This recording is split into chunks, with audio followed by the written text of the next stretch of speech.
देना ही है, यह अनिवार्य है। आप अपने गरीबी का हवाला दे करके इस क्वेश्चन बैंक को नहीं खरीदिएगा तो दिक्कत हो जाएगा।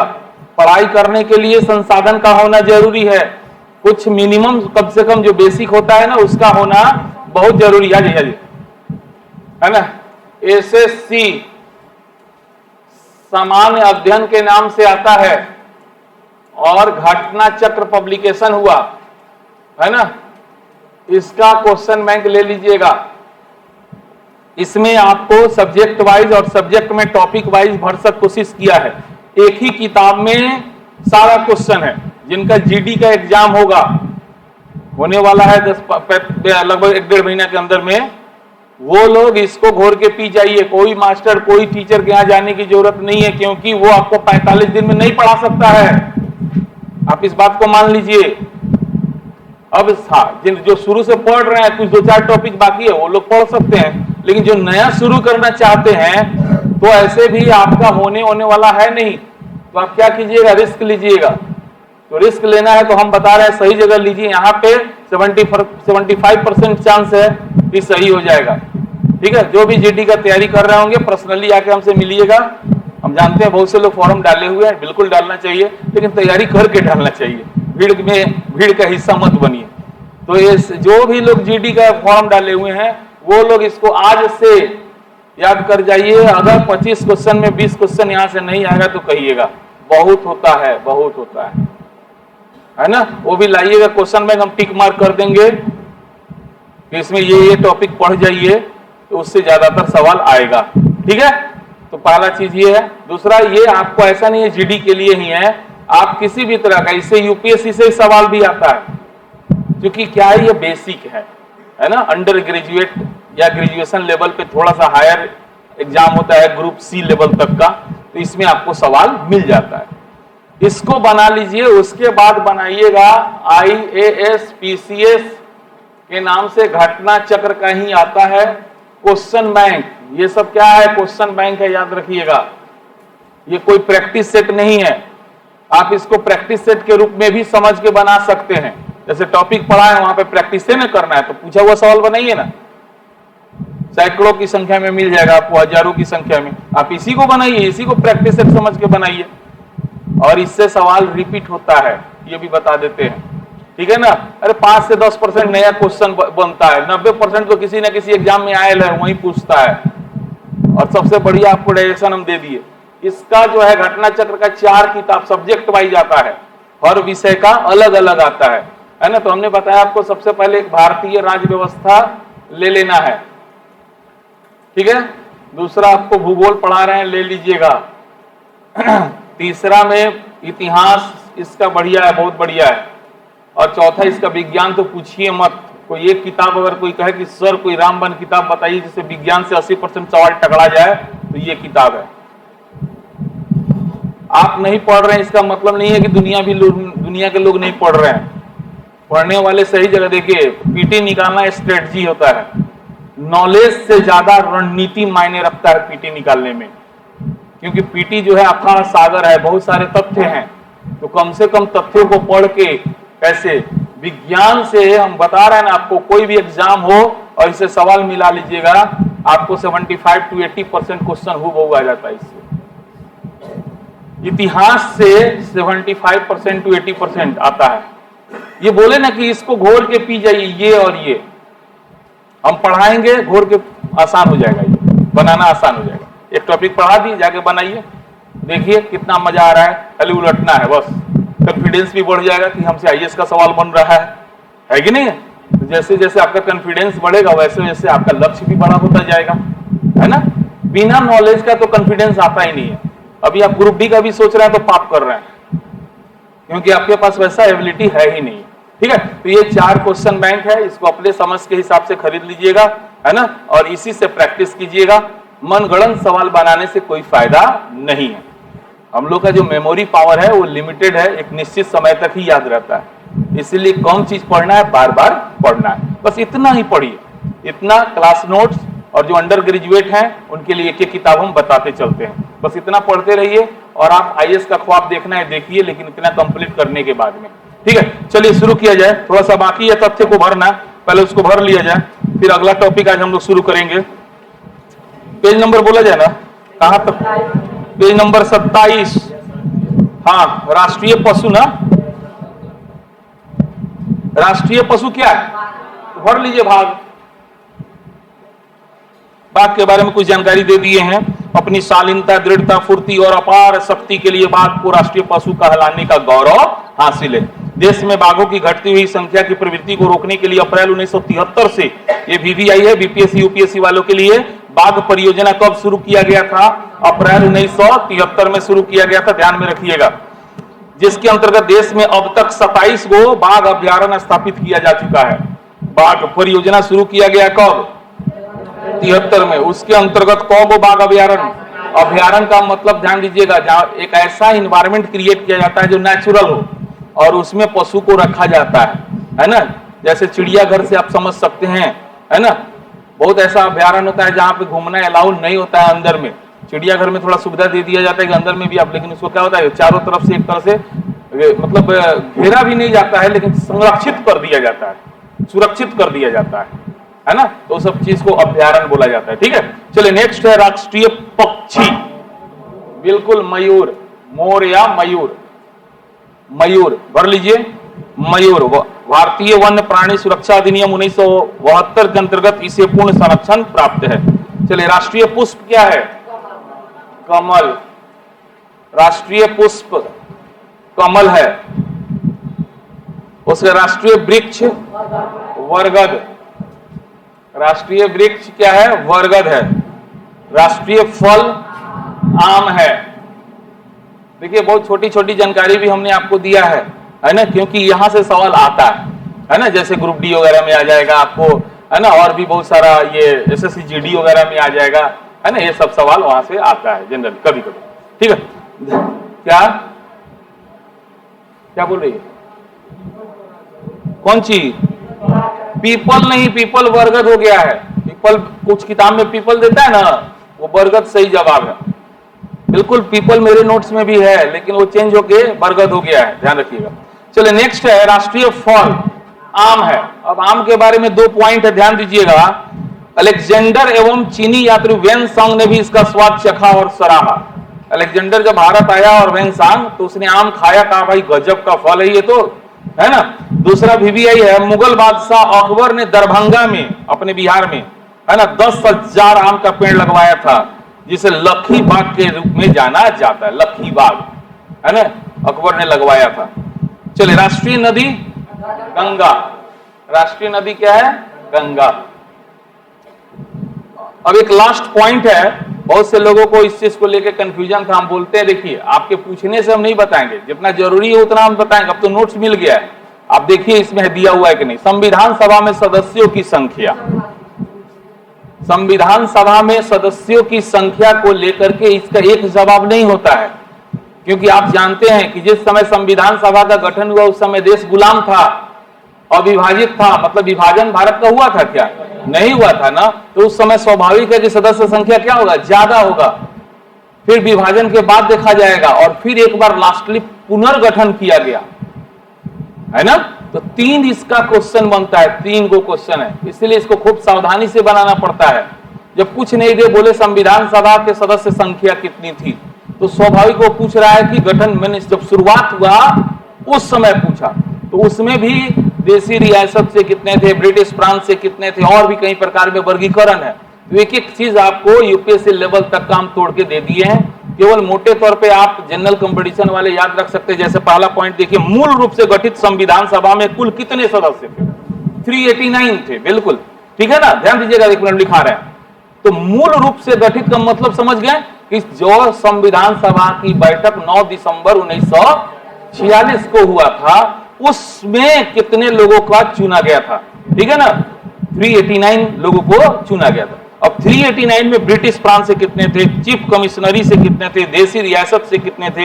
ये सवाल यूपीएससी और बीपीएससी वालों के लिए महत्वपूर्ण है, और ग्रेजुएशन लेवल एसएससी वालों के लिए, क्योंकि उसमें भी एसएससी का सवाल भी जीएस का टफ होता है।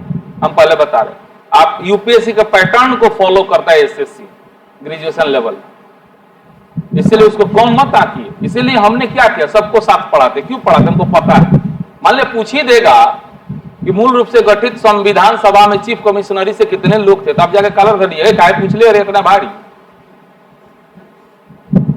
नहीं, आजकल पूछ रहा है, हम देख रहे हैं कोई भी एग्जाम में कैसा सवाल डाल दे रहा है, सब अजीब तरह का होगा। पहले था एक लिमिट था कि पहले जनरल कंपटीशन में कौन कब कहां पूछता था ज्यादातर 80% सवाल, है ना। अब देख रहे हैं कि जनरल कंपटीशन में क्यों, कारण बताओ, व्याख्या करो, क्या है, अरे अजीब। तो जिनका कॉन्सेप्ट क्लियर नहीं है रट्टा मारते रह जाइएगा, नहीं होगा, ठीक है। तो ओवरऑल ध्यान दीजिए, पहला पॉइंट है मूल रूप से गठित संविधान सभा में कुल सदस्य कितने थे, बढ़ते चलिए 389, जिसमें से आपको ब्रिटिश प्रांत से, है ना, ब्रिटिश प्रांत से 292 थे। ब्रिटिश प्रांत समझ रहे हैं लोग, समझाए हुए थे, है ना। ब्रिटिश प्रांत का मतलब भारत में दो प्रकार के राज्य थे अंग्रेजों के समय में, एक ब्रिटिश प्रांत, दूसरा देसी रियासत। ब्रिटिश प्रांत का मालिक नाम मात्र का और वास्तविक अंग्रेज होता था, लेकिन जो देसी रियासत होता था ना, उसका नाम मात्र का मालिक भारतीय राजा होता था, ठीक है, लेकिन वास्तविक मालिक अंग्रेजी होता था, है ना। तो इस तरह से ये भी सवाल इंपॉर्टेंट है कि अंग्रेजी शासनकाल में भारत में कितने प्रकार के राज्य थे, दो प्रकार के, ठीक है ना। चलिए, अब इसमें से 292 हो गया आपको जहां से, ब्रिटिश प्रांत से। अब चीफ कमिश्नरी से 4 गो, चीफ कमिश्नरी से कौ गो थे, 4 गो मेंबर थे। इसीलिए कुछ किताब में ध्यान दीजिएगा, जो चीफ कमिश्नरी था ना, ये भी अंग्रेज के अधीन था, डायरेक्टली और इनडायरेक्टली, प्रत्यक्ष और अप्रत्यक्ष, नाम मात्र का और वास्तविक, सब। इसीलिए कुछ किताब में आप पढ़िएगा तो हमको कहिए देख लो इनका इबे ना करेला 296 देले है, तो ये जोड़ के दे देता है। लेकिन यूपीएससी में पूछा हुआ सवाल है चीफ कमिश्नरी से कहोगे तो आप जोड़ के पढ़िएगा तो उससे बता पाइएगा, नहीं बता पाइएगा, है ना। अगर ऑप्शन में पूछ दे कि ब्रिटिश प्रांत से 292 ऑप्शन में हो तो ये जवाब दीजिएगा हाँ। अगर 292 ऑप्शन में नहीं है, 296 है, ऑप्शन में है ये नहीं, 296 है तो 296 के पेपर में चल जाइएगा।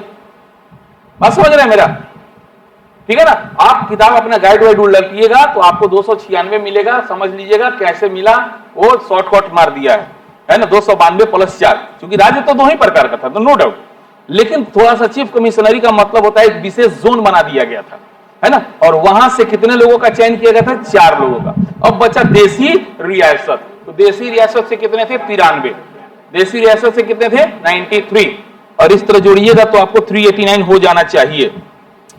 अगर इन सारे सदस्यों को सांप्रदायिक आधार पर देखा जाए, धर्म के आधार पर, कि कुल हिंदू कौगो था, है ना, सामान्य कौगो थे, मुस्लिम कौगो थे और सिख कौगो थे, तो सामान्य 213 गो थे, लिखा हुआ है ना, इसमें कोई फिल इन द ब्लैंक्स नहीं दिए हैं, ये देखिए ना। सांप्रदायिक आधार पर सामान्य कौगो 13 गो, मुस्लिम कौगो 79 गो और सिख लोग कौगो थे। चलिए, अब दूसरी बात आती है, जब देश विभाजित हो गया तो विभाजन के बाद संविधान सभा में कुल मेंबर बच गए 324।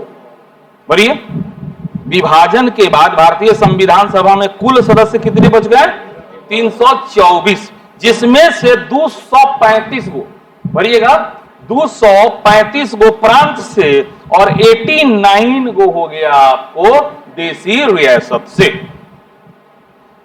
235 गो हो गया प्रांतों से और आपको 89 हो गया कहां से, हाँ। अब इसका 31 अक्टूबर 1947 को एक बार और पुनर्गठन किया गया संविधान सभा का, फिर से कुछ मेंबर को जोड़े गए, कुछ को हटाए गए, है ना। तो वही सवाल बनता है, 31 अक्टूबर 1947 को किया गया और 31 दिसंबर 1947 को संविधान सभा में कुल सदस्य बच गए फाइनली 299। कितने बच गए, 299। इसीलिए हम लिखाए हैं कि संविधान सभा के अंतिम दिन 299 सदस्यों में से मौजूद 284 सदस्य। अब समझ में आ रहा है। आज शुरू में लिखाए थे कि संविधान सभा का गठन हुआ जिसमें 389 सदस्य निर्धारित थे, तो कुछ लोग का असर हुआ 389 लिखा रहे हैं, 299 लिखा रहे। अब आपको समझ में आ गया होगा। तो शुरुआत हुआ था उस समय भारत विभाजित नहीं था, भारत पाकिस्तान एक था, सदस्य ज्यादा था, और फाइनल बचते बचते कितना बच गया, 299। अब इस 299 को प्रांत से था 229 गो, प्रांतों से गो था 229 गो और 70 गो थे देसी रियासत। ठीक है, तो कुछ 4-5 लोग को काफी परेशानी हो गया, तो सब सदस्य नहीं बता रहे, हबड़ा कह रहे, ये तथ्य है। पहले कहानी समझ में आ गया था तब न इसको इतना आसानी से बता दिए कि संविधान सभा के गठन के समय, यहाँ तो सवाल तो आपने पूछा ही नहीं संविधान सभा क्या है, तो गठन कब हुआ, बैठक कब हुआ, क्योंकि ये सब आप लोग कहानी की तरह जान रहे हैं, फिर विभाजन भी जान रहे हैं, सारा कहानी बताए है कि नहीं। तो इस तरह से ओवरऑल ये सदस्य हम फिर कह रहे हैं जनरल कंपटीशन में टेंशन नहीं लेंगे, दो कम से कम याद रखिएगा, संविधान सभा के गठन के समय 389 और फाइनली 299, यही इसी में से दो आता है, अंदर से नहीं आता है, अभी तक तो नहीं आया है, ठीक है। लेकिन यूपीएससी बीपीएससी वालों को एक एक शब्द एक एक पॉइंट याद रखना होगा, ठीक है। चलिए कुछ और पॉइंट है। भारत की स्वतंत्रता के उपरांत किसने सुझाव दिया कि कांग्रेस को अब राजनीतिक दल के रूप में भंग कर दिया जाना चाहिए? महात्मा गांधी और जयप्रकाश नारायण, दो आदमी, ये भर लीजिए। भारत की स्वतंत्रता के उपरांत महात्मा गांधी, भरिएगा महात्मा गांधी, है ना, एवं कौन, जयप्रकाश ने। खूब पूछता है ये सवाल, ये खूब मतलब खूब इंपॉर्टेंट सवाल, ये सब मान के चला जाता है, परीक्षा में जाएंगे तो आएगा। कांग्रेस को भंग करने का सुझाव किसने दिया? तो दो आदमी का नाम ध्यान में रखिएगा, ऑप्शन के हिसाब से जवाब दिए, कहीं दोनों दे दे ऑप्शन, ऐसा गलती नहीं होना चाहिए, लेकिन दोनों दे दिया, कोई एक चुनना पड़े तो पहले महात्मा गांधी, ठीक है, क्योंकि वो सीनियर थे, है ना, और दूसरी बात उन्होंने सबसे बहुत पहले से ये बात रखा हुआ था। जयप्रकाश नारायण बाद में इसमें शामिल हुए कि महात्मा गांधी को भी ये करना चाहिए, ठीक है। तो इस तरीका से याद रखिए। चलिए next and last point, Ambedkar ji का जन्म 14 अप्रैल 1891 को कहा, महू जो मध्य प्रदेश में है, और मृत्यु जो है 6 दिसंबर 1956 को कहा, नहीं दिल्ली। अच्छा एक शब्द और जान लीजिए, अंबेडकर जी लास्ट टाइम में कौन सा धर्म ग्रहण कर लिए थे? बौद्ध धर्म। अपने जीवन के अंतिम समय में कौन सा धर्म कर लिए थे? बौद्ध धर्म। बाकी व्यक्तित्व परिचय जब बताएंगे यूपीएससी वाले को तो उसमें अंबेडकर जी का बहुत सारा जीवनी भी बताएंगे और वहां लिखाएंगे, ठीक है जी। बोला जम कैसी है लड़का 12 सन। अब आई ना 5 से 8 तो शाम में बैच चलते हुए टारगेट वाला 51 वो में आराम से बैठ के हुए सब गपशप हुई, हमें खूब विस्तार से आवे, रूस से विस्तार से हमें तो ठीक बात, हमें समय दी आई है ना, टारगेट 51 बैचवा में आराम से पीटी मेंस इंटरव्यू, वही में ये सब चर्चा बिल्कुल जरूरी चीज है, वो जरूरी चीज है। आप बैठिएगा इंटरव्यू में, हो सकता है आपसे सवाल डाल दे, तो कुछ महान व्यक्तित्व है उनका पूरा जीवनी A to Z जानना चाहिए। लेकिन लेकर से पढ़ा तो लेकर से ये देखा ना कहाँ के बात कहने दी, ये लोग तो आयल बस हो चीज पढ़ के प्रथम आम चुनाव कब भई रहे बताओ रे भाई, अभी लोग इतने गहराई में ले जाता नहीं तो थोड़ा लेकर धीरे धीरे समझ जाएगा, 2-4-5 महीना में इन लोग को भी विश्वास हो जाएगा कि सर हम लोग के लिए इतना गहराई में पढ़ा रहे, है ना। नहीं तो बढ़ना हम नाम कमाए के चाहती, पैसा कमाए के चाहती तो 9 महीना में बैच 6 से 9 महीना खत्म करती, नया बैच खोलती, लेकिन एक और बैच 1.5-2 साल चलता है। चलिए अब नया टॉपिक ऐसे शुरू होने जा रहा है, यहां से 100% आज के दिन भी कोई नया लड़के आए होंगे उनको पूरा का पूरा समझ में आना चाहिए, ठीक है। तो अगला टॉपिक है संविधान के स्रोत। जाइए बंद हो गया क्या? संविधान के स्रोत ध्यान दीजिएगा, most VVI for PT and mains, दोनों के लिए वीवीआई है, खूब पूछता है इससे सवाल, पर पीटी में भी पूछता है, चाहे जीडी का कोई एग्जाम हो, चाहे ग्रुप बी हो, चाहे यूपीएससी का हो, ठीक है। इसीलिए इस टॉपिक को नजरअंदाज आप नहीं कर सकते, नहीं छोड़ सकते हैं, इससे सवाल पूछने का चांस 90% प्लस होता है। कुछ ऐसे टॉपिक होते हैं हम बताते चलेंगे, आप उसके ऊपर लिख लीजिएगा 90% प्लस इससे सवाल आने, हमने वीवी मोस्ट वीवीआई टॉपिक में होता है। कुछ ऐसे टॉपिक होते हैं जिससे सवाल पूछने का चांस 10 से 20% होता है, तो लास्ट टाइम में है ना जो 90% या 75% प्लस है उसको जरूर पढ़ना चाहिए। और आपको हम विश्वास दिला दे कि तो पीटी है, मेंस का सवाल गेस कर दिए थे ना, 100% लड़ा था, और आपके सामने हम फेसबुक वगैरह सब पे डाले थे, एग्जाम के 1 महीना पहले गेस किए थे। बीपीएससी मेंस जनरल स्टडीज का क्वेश्चन है ना, तो इसीलिए बस थोड़ा अनुभव का आप लोग फायदा उठाइए, आ ही गए हैं, विश्वास कीजिए काम चल जाएगा। ध्यान दीजिएगा, तो ये टॉपिक से एक सवाल यूपीएससी का, पहले मेंस वाला हम बात बोलेंगे।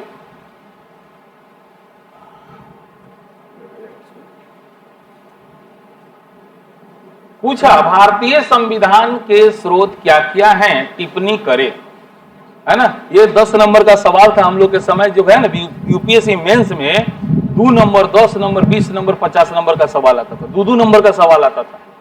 और 2 नंबर का सवाल अगर आपको बोले तो आप धरती खसक जाएगा, मौलिक अधिकार पर टिप्पणी करे 2 नंबर में, क्या लिखिएगा? 2 नंबर का सवाल है, कितना शब्द लिखिएगा? मैक्सिमम 10 से 15 शब्द, अब पूरा मौलिक अधिकार को 15 शब्द में कैसे लिख दीजिएगा? तो उसको बोलते हैं कलेक्टरी का एग्जाम। आपके पास जब कलेक्टर बनिएगा ना तो 20-20 पन्ना का लेटर आएगा और हायर अथॉरिटी को भेजना होगा 2 लाइन में लिख के 20 पन्ना पढ़ के। ये प्रैक्टिस देखा जाता है। या बड़ी बड़ी बातों को 2 लाइन में आप कैसे बता देंगे? क्योंकि उतना मंत्री जी सचिव को तो फुर्सत है नहीं, वो 20 पन्ना का लेटर आपका पढ़ेगा। वो क्या करेगा?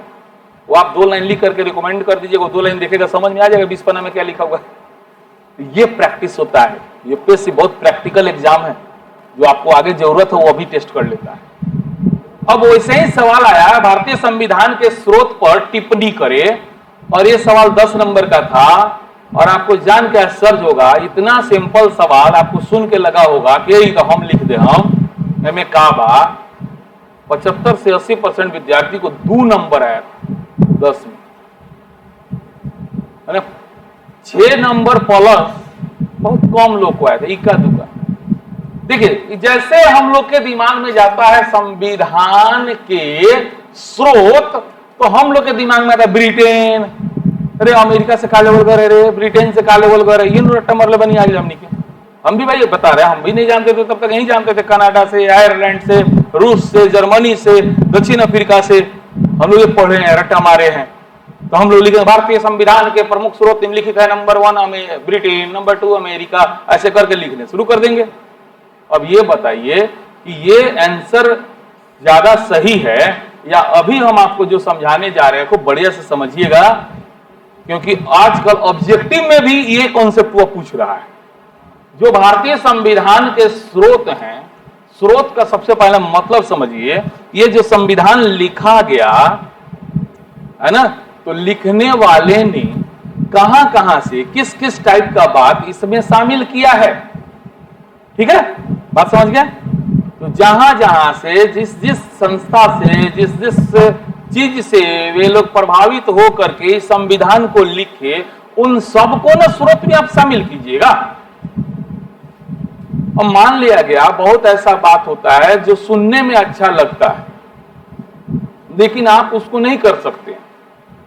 जैसे कि मान लिया ब्रिटेन का लोग अगर मान लिया दोनों टाइम वो लोग चाउमीन खाता है, तो हम लोग नहीं ना खा सकते हैं।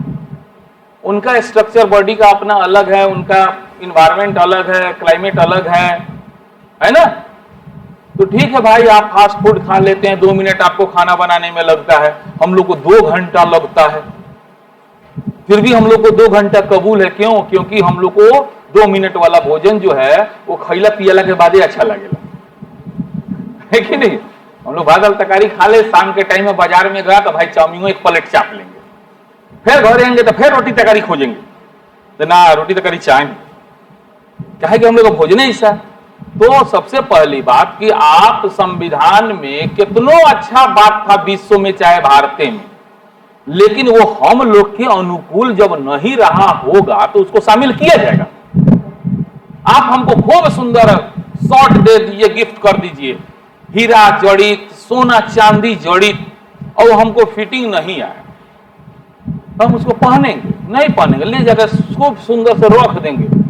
हाँ देखा भाई हमारे लड़का दे ले, इतना हमारे से प्यार करेगा, लेकिन वो मेरे यूज का होगा। तो भाई संविधान तो यूजफुल ना है, इसी का ना संविधान क्या आपको बताया, एक दस्तावेज है। क्या है ये? दस्तावेज है, सरकारी दस्तावेज है, मान्यता प्राप्त दस्तावेज, जो शासन कैसे होगा, लोगों का क्या अधिकार होगा, राज्य और लोग के बीच संबंध क्या होगा, इस पर पूरा वर्णन मिलता है। तो संविधान वो सफल होगा ना जो हम लोग के लिए अनुकूल होगा। मान लिया गया, एक गंदा बात भी आपको अच्छे तरीके से समझाने का कोशिश करेंगे। ये मान लिया गया जैसे आपको एक लौता व्यक्ति आप हैं, अकेले इनको सिंगली इसको खड़ा किए और इसने किसी लड़की को छेड़ा है, तो ये तो चाहेगा कि कोई ऐसा कानून हो कि हम बच जाए। ये इंसान तो चाहेगा ना कि कोई ऐसा कानून हो कि हम बच जाएं।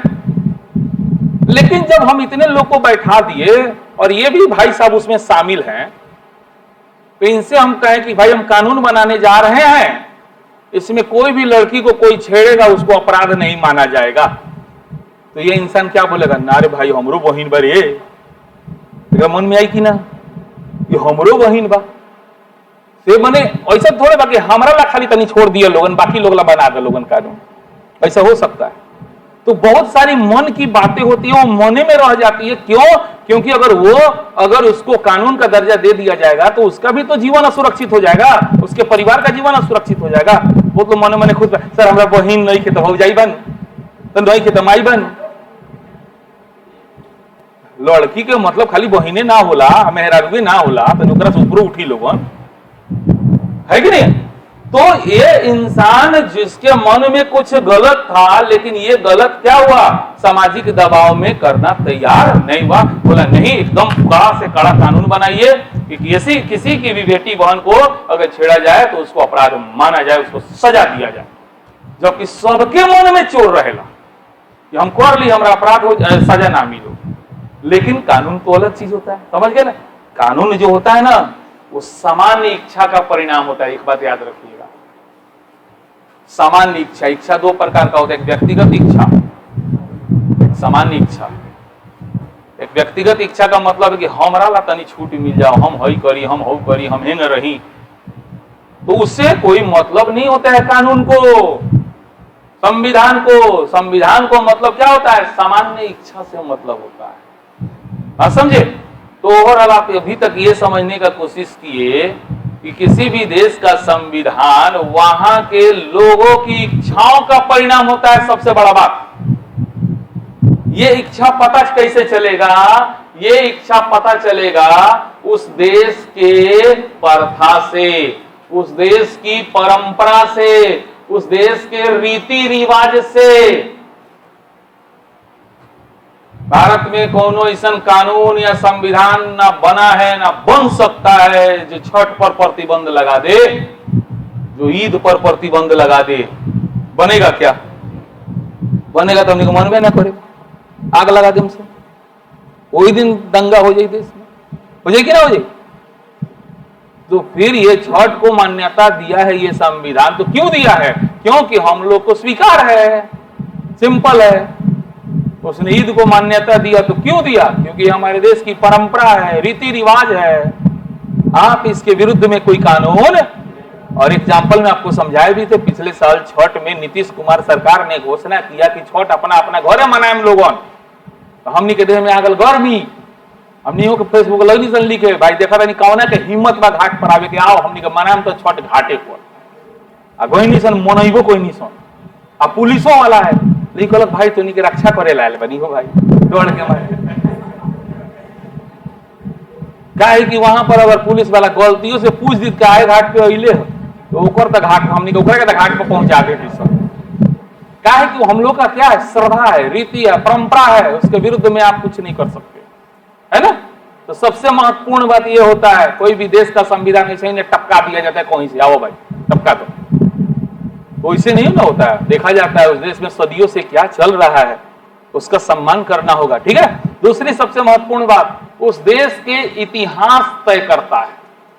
मान लिया गया अलाउद्दीन खिलजी शासक हुआ, उसने बहुत सारे नियम को बनाया, बलबन ने बहुत नियम को बनाया, अकबर ने बनाया, शुरुआत से ले तो अशोक से चलिए, चंद्रगुप्त मौर्य से चलिए, तो उन लोगों ने बहुत सारे नियम को बनाया। उसमें कुछ नियम बहुत ज्यादा सफल हुआ, कुछ असफल हो गया। तो जो नियम सफल हुआ उसको संविधान में जगह दिया गया, है कि नहीं है? तो भारतीय इतिहास भी तय किया कि हमारा संविधान कैसा होना चाहिए। जैसे अलाउद्दीन खिलजी ने जो है शराब पर प्रतिबंध लगा दिया था अपने शासनकाल में, लेकिन वो क्या हुआ, साल डेढ़ साल के अंदर में उसको महसूस हो गया, जो कि बहुत खतरनाक शासक था। औरंगजेब कुछ नहीं, औरंगजेब तो धार्मिक रूप से थोड़ा कट्टर था ना, लेकिन अलाउद्दीन खिलजी धार्मिक के आधार पे नहीं, साम्राज्य विस्तार के लिए जाना जाता है अलाउद्दीन खिलजी, है ना? वो अपने सेनापतित्व के गुण के लिए जाना जाता है। उसके पास एक से एक खतरनाक सेनापति था। इतिहासकार कहते इसीलिए उसने भारत को रौदा था, भारत को जीता था। लेकिन वहां पे एक सवाल है कि मान लिया गया आप 10 गो खतरनाक लड़का को हैंडल कर रहे हैं, इसका एक मतलब आपको पता होना चाहिए कि आप 200 से ज्यादा खतरनाक हैं, है कि नहीं है? तो हम आप 10 खतरनाक आदमी को अपने पास बैठा के अपने हिसाब से उठा रहे हैं, बैठा रहे हैं। तो अलाउद्दीन खिलजी कितना खतरनाक रहा होगा जब उसका काफूर इतना खतरनाक था, समझ रहा? तो उतना खतरनाक आदमी ने नियम बनाया शराब पर प्रतिबंध का, 1.5 साल में फेल हो गया। आज जान गया कि भाई भारत में शासन करे के बाद इस शराब पर प्रतिबंध सफल ना हुई तो नीतीश कुमार कमना खेत के मुरई हो। वो तो बनैलन तो ये कौन सुपर फ्लॉप प्रोग्राम, पुलिस को कमाने का प्रोग्राम हो गया ये। आज देखिए पहले दुकान पर जाना पड़ता था खरीदने, आज होम डिलीवरी हो गया, इतना सुविधा मिल गया है कि नहीं? तो ये नहीं सफल हो सकता। क्यों? क्योंकि शराब हमारी परंपरा से चला आ रहा है, सोमरस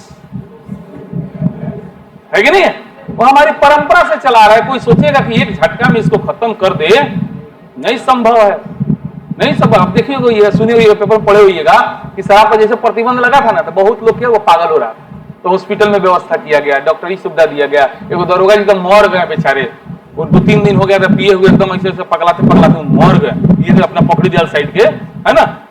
उसके बाद पूरा हॉस्पिटल में, बिहार के सारे हॉस्पिटल में वार्ड बनाया गया कि जिनको शराब नहीं पी रहे हैं तो उनको थोड़ा चक्कर उकर आ रहा है, पागल टाइप हो रहे हैं, तो वैसे लोग का इलाज मुहैया कराया जाए। बिना कोई व्यवस्था किया अचानक से आप बंद कर दिए तो हुआ क्या कि धीरे धीरे चोरी करके आज डुप्लीकेट शराब बनने लगा, सब कुछ था। लेकिन ओवरऑल सफल है क्या? आप खुद जानते हैं नहीं सफल हो सकता। इतिहास गवाह है। भले नीतीश कुमार ने बना दिया कानून, ठीक है, देखिए क्या होता है नहीं होता है, ठीक है। तो इसीलिए हम कह रहे हैं कि इतिहास जो है देश का कानून और संविधान तय करता है, ठीक है। उसके बाद जो देश के लिए जान दे रहे थे यानी स्वतंत्रता सेनानी, वो लोग ऐसे ही जान थोड़ी दे रहे थे। उन लोगों को भी तो उम्मीद था कि जब देश आजाद हो जाएगा तो हम एक आजाद भारत में हम ऐसे रहेंगे, हमारे बच्चे इतना विकसित हो जाएंगे, ये होगा वो होगा ऐसे होगा। तो वो स्वतंत्रता सेनानियों की कुछ इच्छाएं रही होगी कि नहीं रही होगी, तो उन इच्छाओं को भी तो नजरअंदाज नहीं किया जा सकता है कि नहीं है। उसके बाद ध्यान दीजिएगा, अंग्रेज जब भारत में आया तो आपको बताया था सबसे पहला कानून बनाया था रेगुलेटिंग एक्ट, है ना। तो जो भी कानून बनाया वो भारत के लिए बनाया था ना, तो उसमें से जो कानून सफल हुआ उसको हम लोगों ने संविधान में जगह दिया। जैसे 1900 और भारतीयों ने भी बनाया था 1928 में नेहरू रिपोर्ट तैयार किया गया था, है ना। नेहरू जी ने तैयार किया था, इसलिए उनके नाम पे पड़ गया नेहरू रिपोर्ट, है ना। 1935 में जो अंग्रेज अधिनियम बनाया सबसे बेहतर अधिनियम माना जाता है क्योंकि उसके अधिकांश बातों को संविधान में शामिल कर लिया गया है। तो 1928 की रिपोर्ट, 1935 का अधिनियम, ये सब जो है हमारे संविधान में शामिल है, इन सारी बातों का समावेश है, ठीक है। उसके अलावा संविधान सभा में जो बैठ के गपशप हो रहा था, जिसको वाद विवाद कहते हैं, उस गपशप से भी तो बहुत सारी नई बात उभर के सामने आई होगी, उसको भी तो शामिल किया गया होगा। और चूंकि स्रोत पूछ रहा है तो स्रोत का मतलब आज के जो संविधान है इसमें क्या क्या बात है, तो बहुत सारा आज के समय में संशोधन हुआ है ना। ये संशोधन जो हुआ है संसद के द्वारा किया गया है। और दूसरा चीज है, इसके रक्षक जो होता है सुप्रीम कोर्ट होता है, तो सुप्रीम कोर्ट कहता है कि भाई तुम इसमें ये शामिल कर लो, वो शामिल कर लो। तो इसमें बहुत सारे न्यायिक निर्णय का भी योगदान हो गया कि नहीं ये बात गलत है, इसको हटा करके इसकी जगह ये शामिल कर लो। और लास्ट में आप एक पॉइंट लिख सकते हैं, विदेशी स्रोत। ये ओरिजिनल हो गया हमारे संविधान का स्रोत। पूछा गया ये सवाल, आपने क्या लिखा, केवल ये लिखा, ये बताइए। तो इतना सारा पॉइंट को आप लिखा ही नहीं तो 2 नंबर भी दिया ना, तो एहसान किया था। अब समझ में आ रहा है ना कि 10 नंबर के क्वेश्चन में आपने कितना पॉइंट का डिस्कशन किया, केवल 1 पॉइंट का डिस्कशन किया ना, तो फिर आपको 10 में 10 कैसे दे देगा, है ना। जैसे सवाल पूछा वैसे लिखना चाहिए। भारतीय संविधान के स्रोत बहुविध प्रकार के, विभिन्न प्रकार के हैं, है ना। नंबर 1 2 3 4 5 6 ऐसा करके इसका 1-2 लाइन व्याख्या कर देते। हाँ, ये अलग बात है, पीटी के लिए ये इंपॉर्टेंट है, विदेशी स्रोत। हाँ, ये भी आजकल पूछ रहा है सवाल, हम देख रहे हैं यूपीएससी बीपीएससी में खासकर कि भारतीय संविधान के कौन से स्रोत नहीं थे। इसमें से कोई पॉइंट डाल दे रहे, बिल्कुल थे। 1928 का रिपोर्ट था कि नहीं था, 1935 का अधिनियम था कि नहीं था। अगर नहीं जन कह जाएगा तो फिर आप कहेगा ना अरे अमेरिकन रहे 1928 का ना, अरे भाई वो रहे, हमारे देश का इतना ले बता दिए, प्रथा परंपरा रीति रिवाज ले रहे, है कि नहीं है। तो इस तरीके से आपको ध्यान देना है, ठीक है। तो चलिए इसको समझ में आ गया स्रोत। इसमें से हम इसको थोड़ा सा विस्तार से आपको बता देंगे और बाकी मुख्य परीक्षा के सेंस से। चलिए नोट्स निकालिएगा, नोट्स निकालिए, शुरू कीजिए थोड़ा सा। भारतीय संविधान का लेखन स्वतंत्र रूप से तथा नए सिरे से नहीं किया गया है। संविधान के अनेक उपबंधों का स्रोत 1928 का क्या, नेहरू रिपोर्ट। भरिए, क्या भरिएगा, नेहरू। 1928 में नेहरू रिपोर्ट कब आया था? हाँ, ये भी ऑब्जेक्टिव में अकेले पूछ सकता है। नेहरू रिपोर्ट 1928 का नेहरू रिपोर्ट तथा भारतीय शासन अधिनियम 1935 रहा है। अंग्रेजी शासन प्रणाली तथा अमेरिकी संविधान भी हमारे प्रेरणा स्रोत रहे हैं। इसके अतिरिक्त भारतीय संविधान निर्माताओं ने दूसरे देशों के सिद्ध एवं सफल प्रयोगों से कुछ सीखने में संकोच नहीं किया। भारतीय संविधान को व्यवहारिक बनाने के लिए विश्व के अन्य देशों के संविधान के उपयोगी अनुलक्षणों को समाहित करते हुए इसमें भारतीय परिस्थितियों एवं आवश्यकताओं के अनुरूप प्रावधान किए गए हैं। भारतीय संविधान के स्रोत बहुविध हैं, ये देशी विदेशी दोनों हैं। निसंदेह इनका मुख्य उद्देश्य विशाल एवं अनेकता से भरे देश के शासन के संचालन के लिए श्रेष्ठ संविधान का निर्माण करना था। भारतीय संविधान के प्रमुख शिल्पकार एवं प्रारूप समिति के अध्यक्ष डॉक्टर भीमराव अंबेडकर ने स्वीकार किया है, हमारे संविधान में यदि नवीन बात यानी नया बात हो सकती है तो यही कि इसे पुराने प्रचलित संविधान की कमियों को दूर किया जाए और उसे देश के अनुरूप ढाला जाए। भारतीय संविधान के प्रमुख स्रोत अग्रलिखित हैं। नंबर 1, चलिए भरिए सब लोग। नंबर 1 सबसे पहले लिखिए परंपरा। नंबर 1 में लिखिए परंपरा कौमा प्रथा, परंपरा कौमा प्रथा एवं रूढ़ियां।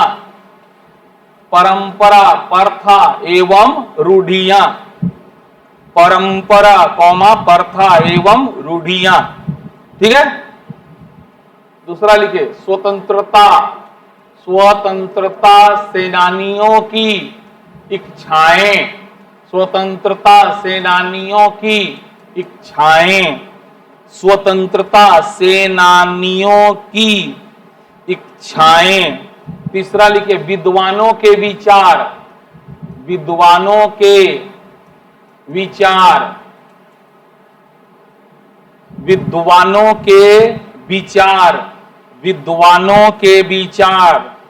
उसके बाद लिखिएगा 4 नंबर में, पेज पलटिए, पेज नंबर 31, राष्ट्रवादी नेताओं की इच्छाएं, राष्ट्रवादी, राष्ट्रवादी नेताओं की इच्छाएं, राष्ट्रवादी नेताओं की इच्छाएं एवं महत्वाकांक्षा, एवं महत्वाकांक्षा, राष्ट्रवादी नेताओं की इच्छाएं एवं महत्वाकांक्षा।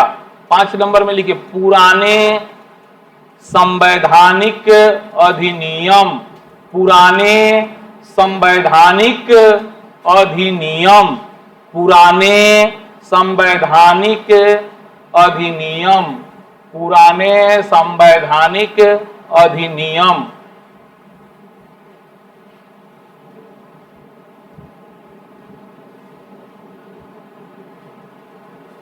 पुराने संवैधानिक अधिनियम। 5 नंबर हो गया। चलिए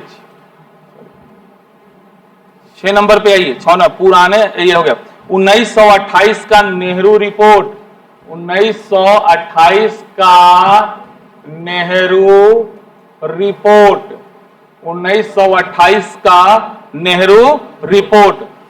उसके बाद 6 नंबर 7 नंबर में लिखिए 1935 का, हाँ 1935 का भारत शासन अधिनियम, 1935 का भारत शासन अधिनियम, 1935 का भारत शासन अधिनियम। उसके बाद लिखिए 8 नंबर में संविधान सभा में हुए वाद विवाद, संविधान सभा में हुए वाद विवाद, संविधान सभा में हुए डिस्कशन, है ना, संविधान सभा में हुए वाद विवाद। उसके बाद लिखे न्यायिक निर्णय, न्यायिक निर्णय, न्यायिक निर्णय। न्यायिक निर्णय का मतलब समझे, आज भी सुप्रीम कोर्ट कुछ डिसीजन लेता है तो उसका प्रभाव संविधान पे पड़ता है। और लास्ट लिखिए विदेशी स्रोत, 10 नंबर में विदेशी स्रोत। तो मुख्य परीक्षा में अगर पूछेगा तो ये आपको 10 पॉइंट का जिक्र करना होगा, ठीक है। और ऐसे भी हम बता दें आपको, पीटी में खतरनाक सवाल आता है तो इसी टाइप से आ जाता है। निम्न में से कौन भारतीय संविधान के स्रोत नहीं रहे हैं? अगर इसमें से कोई पॉइंट है तो वो है हम लोग का स्रोत, ये ध्यान में आप रखिएगा। ये नहीं कि केवल अमेरिका ब्रिटेन 1928 का नेहरू रिपोर्ट नहीं था, है कि नहीं? तो इस तरह थोड़ा बहुत समझ में आया, कुछ नया चीज लगा आपको तो ध्यान दीजिएगा। अब हम लोग कल जो विदेशी स्रोत है उस पर डिस्कशन करेंगे।